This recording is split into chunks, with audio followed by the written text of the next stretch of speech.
Hi friends, I'm going to record chapters 47 and 48. Hopefully you'll be able to hear me. There's some lawn mowing and stuff happening, but hopefully you'll be able to hear me.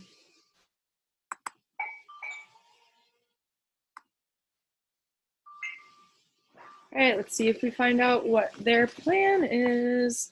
And someone made a good point on the discussion question document that maybe Eben and the men, their plan isn't anything about helping Curzon escape from slavery as much as it would be about getting him to be back in the army. That makes perfect sense. Didn't even really think about that. So let's see. Chapter 47, these are general orders of George Washington, Valley Forge, Saturday, April 4th, 1778. His Excellency today appealed to the officers of this army to consider themselves as a band of brothers cemented by the justice of a common cause. It being warm outside, there was no fire in the hearth of our hut. Thin fingers of sunlight poked through the spaces between the logs where the mud chinking had fallen out. It smelled heavily of lads unfamiliar with soap. Sit and listen. Eben pushed on my shoulders, forcing me onto one of the bunks, then closed the door. He quickly explained what had happened after I left back in February. Burns had announced I'd been arrested and returned to my rightful owner. Benny had written up a petition of Captain Russell, asking the army to free me on account of my service. Every man in the company signed it except Burns, of course. The captain threw it in the fire and said the matter was not to be discussed again. That didn't sit well with any of us. We knew you'd try to run one of these days. We talked about it and decided we'd help if we could. Here. He pulled a haversack out from under the bunk. This is yours. I untied the cords. Inside was the compass box, along with my knife, my sorry-looking carving, and all my other belongings in the world. The lump in my throat would not allow me to speak. Benny should be here soon, Eben said. You need to strip off those fancy breeches and lose the coat, I'm sorry to say. I swallowed the lump. What do you mean? It was the only thing we could think of in such a short time. Benny is going to dress in your clothes and pull your hat down low. You're about the same size. I talked extra loud on purpose when we walked up here. That was Faulkner's idea, so I'd be noticed. Me and Benny will walk back down the outer ridge road down to Wayne's regiment. The trees are heavier there. When we're out of sight, he'll change back into his own clothes. You'll need a place to hide. Greenlaw and Aaron are working on that. I finally figured his aim. This is all to get me away from here? Of course, you chucklehead. Greenlaw will walk you over Sullivan's Bridge after dark. He'll say the two of you are going after a deserter. Once far enough away from camp, he'll turn back, and you're free to keep going, to Aunt Patience's house outside Leominster, if you'd like. What say you? His homely face looked just as it had when we first stood in the ravine and heard the approaching sounds of the Battle of Saratoga, eager and scared at the same time. You would do this for me? I asked. Surely, he answered, as you would for me. The lump reappeared in my throat and required several sharp coughs to move it. I can't let you, I finally said. Anyone who helps me will earn at least 50 lashes, maybe more. He peeled some bark off the bunk pole. Maybe it's not the soundest plan, but we didn't have much time. We could devise a better one if you wish. I shook my head. Even if you made me the best of plans, I couldn't go. Bellingham has a maid, a friend of mine. I have not yet convinced her to run away. I can't leave her behind, and if I run, she'll be mistreated. A girl? He punched my shoulder hard enough to knock me over. 10,000 fellows in this camp, and you're the one who meets a girl. It's not like that, I shoved him back. Is she pretty? Uncle Caleb always said to stay away from the pretty ones. Smart girls are better, he said. She's pretty and smart. Sharp-tongued, too, and stubborn. Sounds like a good match. Why won't she run away? I stood up and walked to the hearth. She tried to escape several times before. Anger flashed over me. She was sorely abused with each capture. She desires freedom as much as me or you, but she won't run unless the plan is guaranteed and secure. Shh, Evan lifted his hand quietly. Heavy footsteps approached the hut, then the door was thrown open by Henry Barry. It won't work, he gasped. Not today. The gentleman on the horse is already looking for him. Sergeant says to hurry back. He dashed off, leaving the door open and the light pouring in. I walked toward the door, but Evan stood and grabbed my arm before I could step outside. Wait, what should we do? How can we help you get out of there? There's no point trying to liberate us from Moore Hall. The place is crawling with soldiers. I hesitated. There was one avenue of escape, but it carried risk. Our best chance will be when the troops march out of camp. Against the British? Aye, we could try to blend in with you somehow and walk with the army out of camp. I stepped over the threshold and saw Bellingham trotting up the road. I had only a few moments left. But you don't have to do this, Ebenezer. I don't want any of you to come to harm on account of me. You're still a soldier, Curzon. You signed up till the end of the war, remember? Evan looked at me square in the eye. What's the point of being a soldier if you can't count on your mates?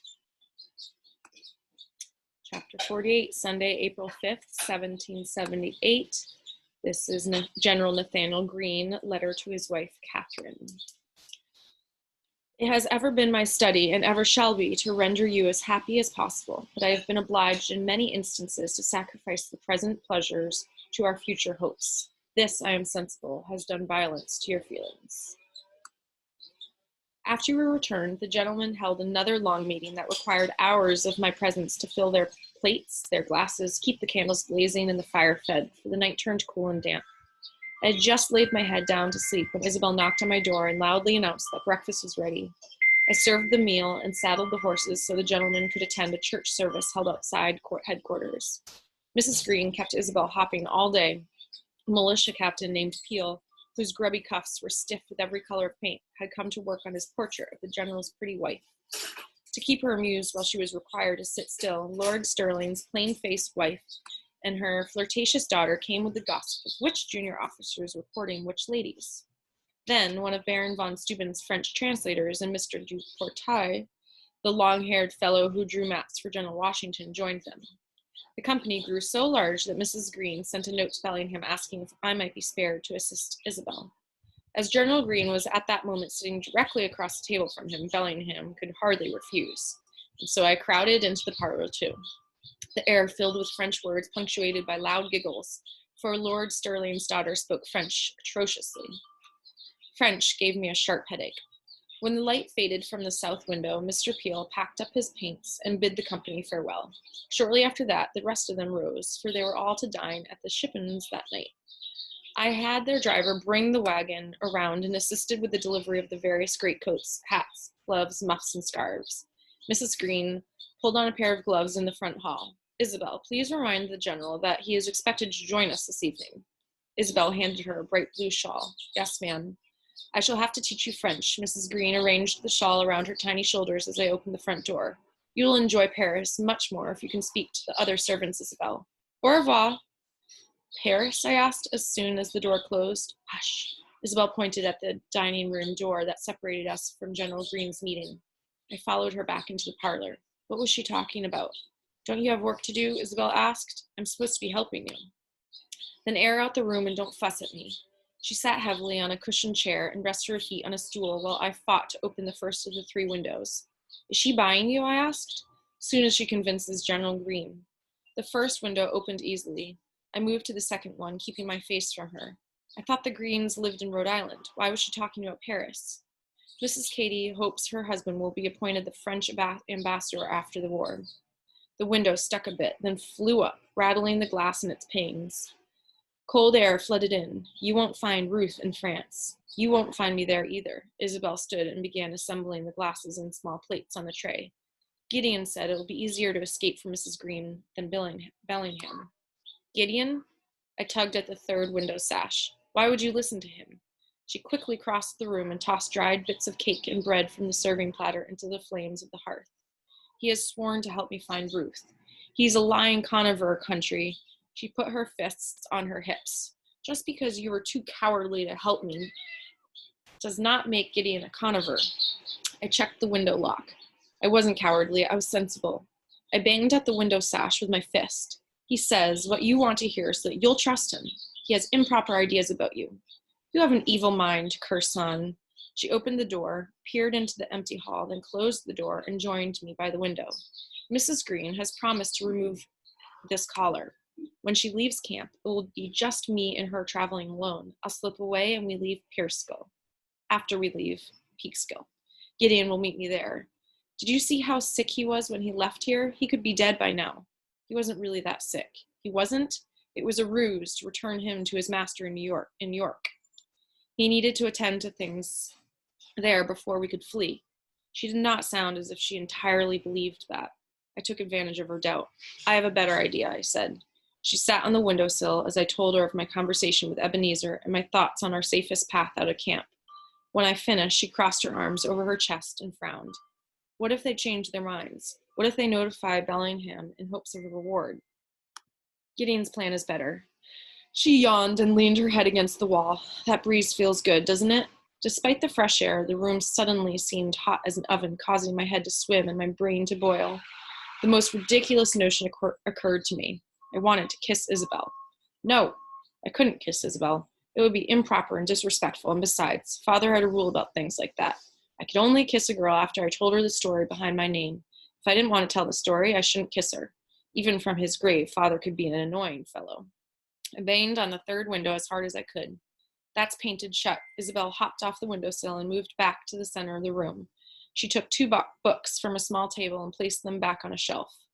What will you do if your friends let you down? They won't. She picked up a cushion from the settee and beat it so violently that dust filled the air. So you're just counting on them to deliver you? You don't have another plan? And you think I'm the foolish one? What of this, then? I lowered my voice further. Oh. What of this, then? I lowered my voice further. Let's go tonight. Out that window. We'll just run and run, or steal a horse, flee. You know better than that. She replaced the cushion. Running without thinking is foolish. You must be prepared, like Gideon is. You could learn a lot from him. She picked up the tray and left the room. I followed her down the hall. I have nothing to learn from that cad. The parrot squawked as the two of us entered the kitchen, causing Mrs. Cook to wake from her nap by the fire with a start. You haven't changed a bit, Isabel said. You think you know everything, and you don't. Her sharp tone kindled an angry response in me. And you're still stubborn and vexatious. Being stubborn is my finest quality. Isabel set the tray on the table with a bang. You're not merely stubborn, Isabel. You're pig-headed. Better pig-headed than chicken-hearted. Isabel slammed the back door so hard that every plate and bowl on the shelves jumped. Mrs. Cook, King George, and I watched through the window as she stormed to the half-turned garden, armed with a hoe, and flailed at the dirt in the last light of day. Well then, Mrs. Cook scratched behind her ear with a spoon. Doesn't know you're sweet on her yet, does she? Throwing vinegar and names at her won't help your cause, lad. Try, honey. Okay, so that was 47 and 48. I look forward to discussing them with you tomorrow. Luca and Boone are basically cuddling.